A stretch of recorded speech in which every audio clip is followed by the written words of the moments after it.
네, 여러분 안녕하십니까. 11월 7일 목요일 아침 매일 성경 묵상 함께 나누겠습니다. 오늘은 디모데전서 4장을 살펴보겠습니다. 1절에서 16절까지 말씀인데요. 제가 앞부분을 읽습니다.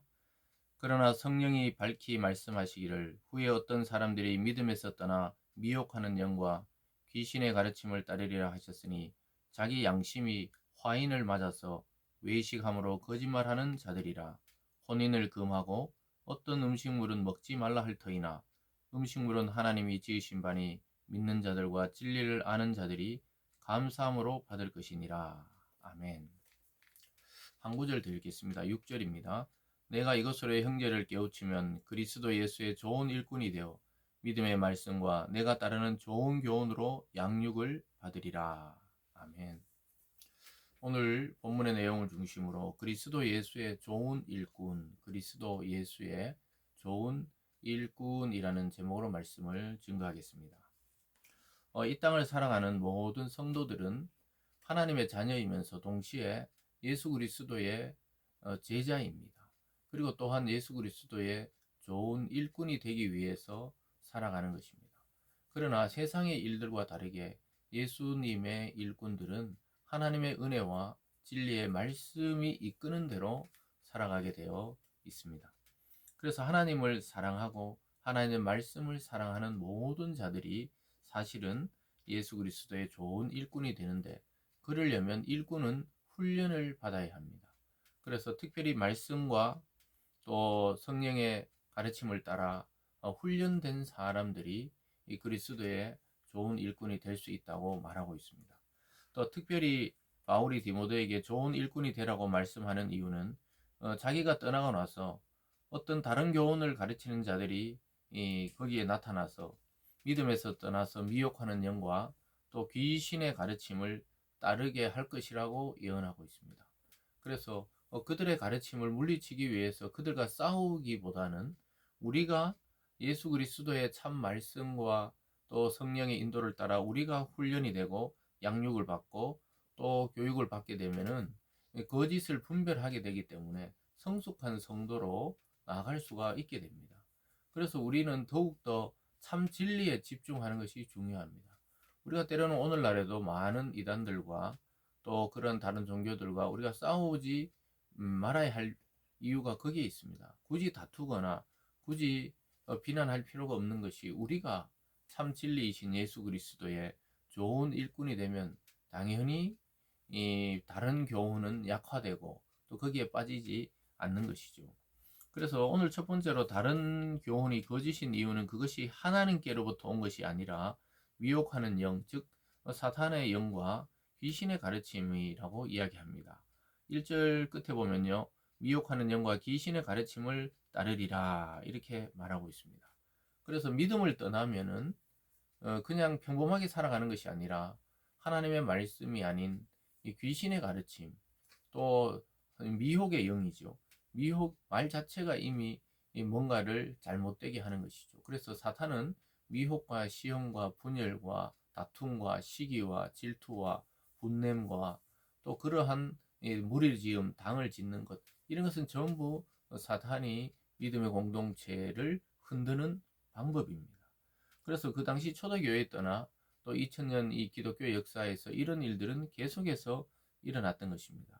그런 자들은 이미 미혹되고 귀신의 주관을 받기 때문에 어떤 자들이냐, 2절에 보면요, 자기 양심이 화인을 맞아 외식함으로 거짓말하는 자들이라.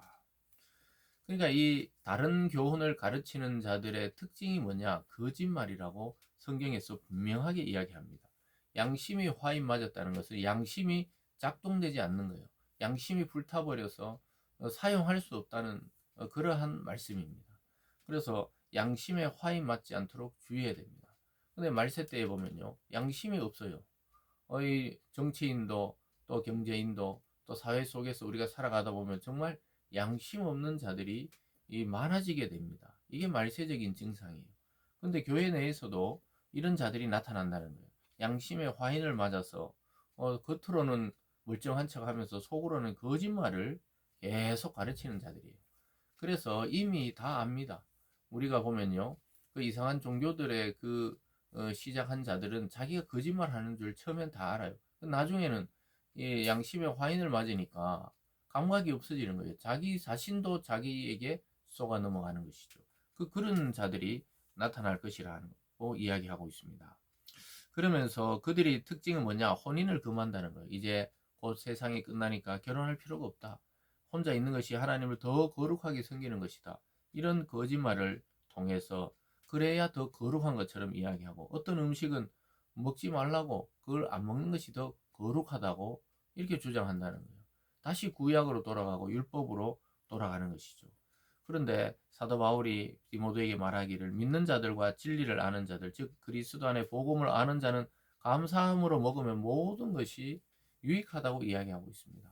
그래서 음식은 골고루, 또 그리고 자기가 뭐 정말 싫어해서 먹지 못하는 것은 못 먹지만 무엇이든지 먹을 수 있는 것이죠. 그런데 그들의 특징은 혼인을 금하는 것이 아주 신령한 것처럼, 또 어떤 음식을 안 먹는 것이 훨씬 더 거룩한 것처럼 조장한다는 것이죠. 그거는 그리스도의 진리를 회파시키는 것이죠.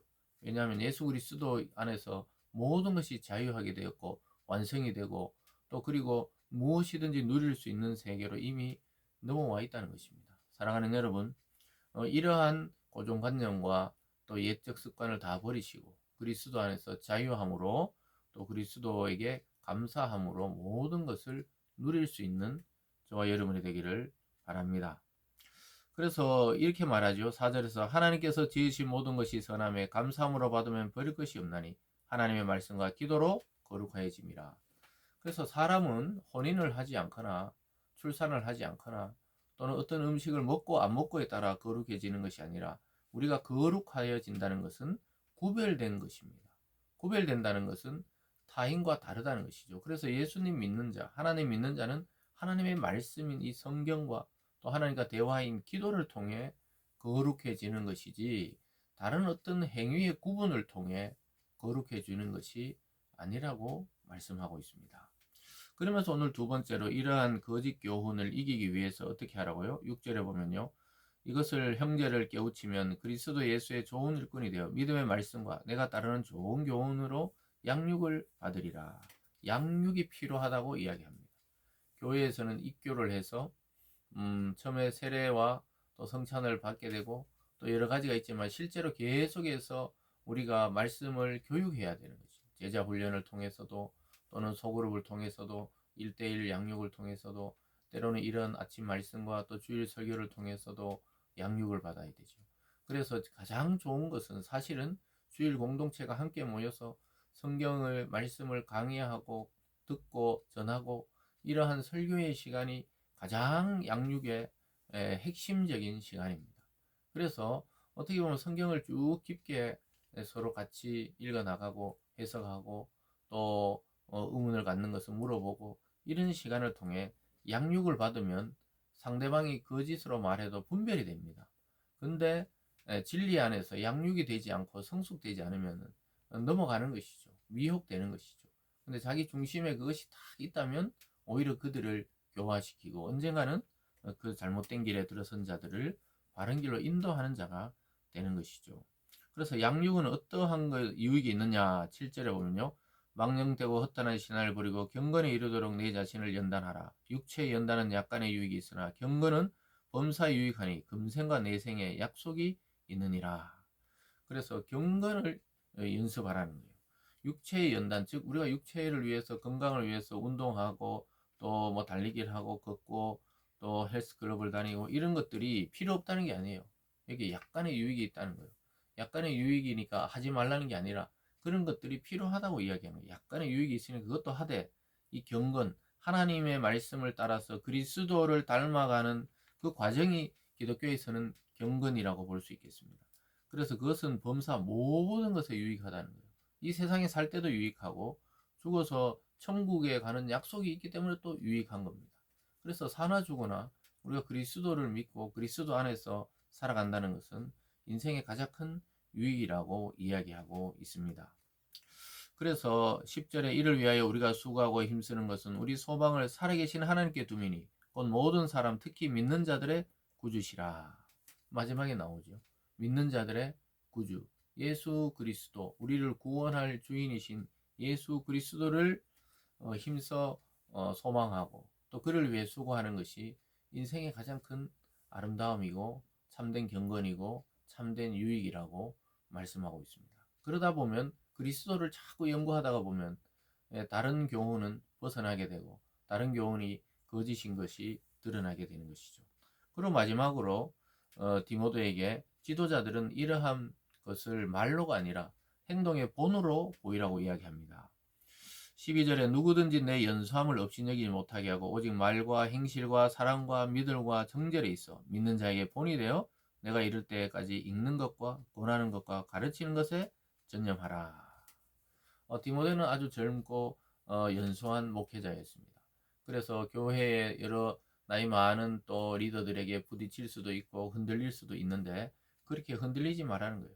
내 연소함을 업신여기지 못하게 오직 말과 또 말을 넘어서 행실과 또 그들을 사랑하는 것과 또 하나님에 대한 믿음과 신앙에 대한 정절에 있어서 그 모든 사람의 본이 되라고 말합니다. 그래서 나이의 연소함에 상관없이 그리스도에게 집중하고 거기에 몰입되어 있는 자를 이제 함부로 할 수 없어요. 교회에서도 마찬가지입니다. 그래서 목회자의 나이가 젊다 많다 이게 문제가 아니라 그가 그리스도에게 얼마나 집중하고 있는가가 중요하다고 말씀하고 있으면서 이 성경의 말씀을 읽고 또 권하라 그러죠. 전도하는 것이고요. 또 교회에서 가르치는 양육에 전념하고 있으라고 이야기하고 있습니다. 사랑하는 여러분, 오늘 이 말씀 디모데전서 4장은 저와 여러분 우리 모두에게 하시는 주님의 음성으로 들어야 합니다. 우리는 살아가되 그냥 대충 예수를 믿는 것이 아니라 예수님의 좋은 일꾼이 되어서 하나님이 기뻐하시고 우리 자신의 인생도 만족이 있는 그런 삶을 살아야 되고 또한 우리 주위에 있는 자들도 우리의 삶과 우리의 말과 행실을 통해 하나님의 사랑과 믿음은 저는 것이구나 하는 것들을 느낄 수 있도록 본을 보이는 삶이 정말 멋있고 아름답고 복된 삶인 줄 믿으시기 바랍니다. 기도하겠습니다. 사랑의 하나님 아버지, 우리가 한 번뿐인 인생을 허탄한 신화와 족보에 몰두하지 아니하고 또 거짓 가르침에 속아 넘어가지 아니하고 바른 그리스도 안에 또 이 말씀 안에 머물게 하심에 감사드립니다. 이제 더 나아가 예수님의 좋은 일꾼들이 다 되게 하셔서 가르치는 것과 읽는 것과 또 권하는 것에 전념하는 우리의 삶이 되게 하여 주시옵소서. 감사드리며 예수님 이름으로 기도드리옵나이다. 아멘.